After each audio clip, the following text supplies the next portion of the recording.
Hi everybody! So for today, tayo ay gagawa ng merienda. Yan nga pala ang request ng bebe ko, turon. Kasi pareho naming favorite yan.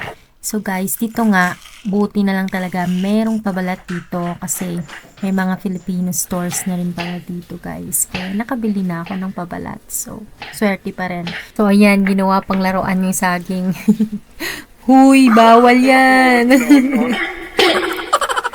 So, simulan na nating hatiin yung saging at para makapagbalot na tayo ng turon.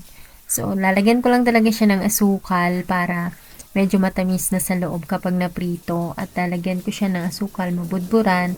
At ayan, isasara lang natin ng maayos para hindi siya mag-open kapag prinito. So, ayan. Madami nga rin pala akong nagawa dito, guys. Kaya, pwede rin namin siyang i-preserve para kapag na-crave kami, pwede kaming magluto sa susunod. So, ayan. Hanggang dito na lang. Bye-bye!